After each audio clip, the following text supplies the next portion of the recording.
été guidé que par une seule chose, vous dire la vérité. Chacun est en partie responsable de la situation présente, par certains de nos actes, par certains de nos choix. J'ai sans doute la mienne. C'est pourquoi je vous demande pardon.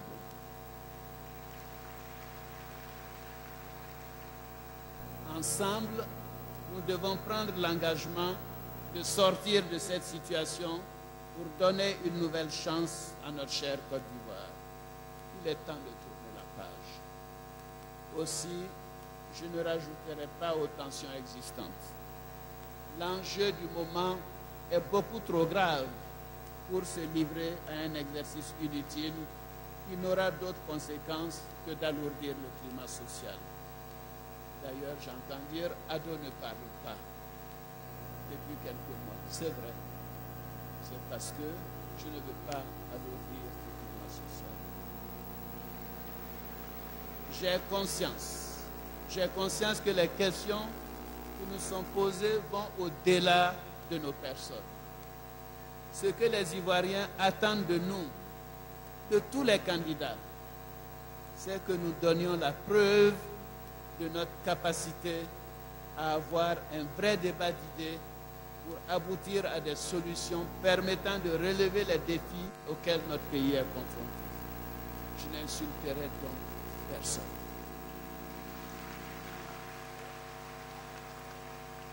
Je n'attaquerai personne. Je respecte tous les candidats.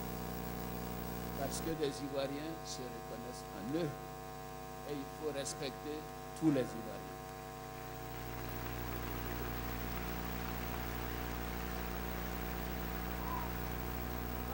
Chers compatriotes, l'ampleur des problèmes qui se posent à notre pays peut donner à penser que la situation est irréversible et que notre tentative de redresser la situation est vaine. Au vu du tableau que nous avons présenté, la tentation est grande de céder au pessimisme. Mais comme le disait le président Houphouët-Boigny, découragement n'est pas ivoirien. Je connais vos attentes. Mes réponses à vos préoccupations sont le fruit de mon expérience personnelle, professionnelle et de rencontres avec les forces vives de notre pays.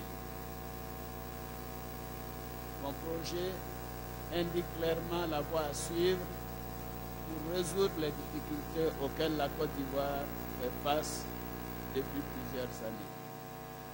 Je voudrais ici féliciter toutes les commissions techniques de notre parti et les experts qui ont apporté leur contribution à cette œuvre. Ce projet alimentera le débat qui va s'instaurer pendant cette campagne électorale.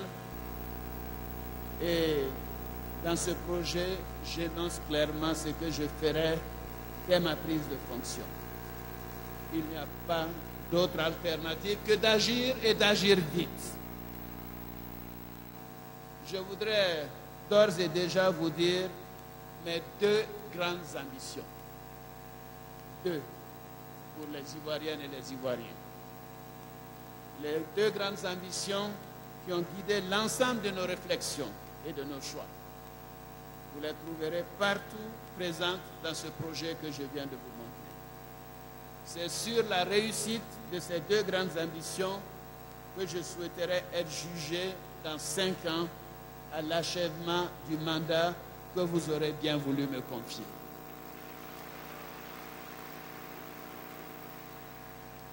Ma première grande ambition, c'est de mettre à la disposition de tous les Ivoiriens des services publics de qualité dans les domaines clés de la santé, de l'éducation et des infrastructures. Où qu'ils se trouvent sur le territoire national, et même s'ils disposent de revenus modestes, nous mettrons à la disposition de tous nos concitoyens les services publics élémentaires que sont la santé, l'éducation, l'eau, l'électricité, les routes. Ces services publics, je les veux proches des populations.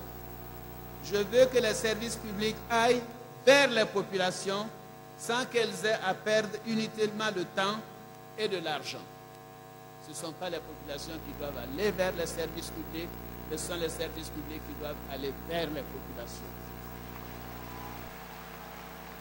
Je veux que tout le monde en bénéficie, surtout ceux qui ont un faible revenu.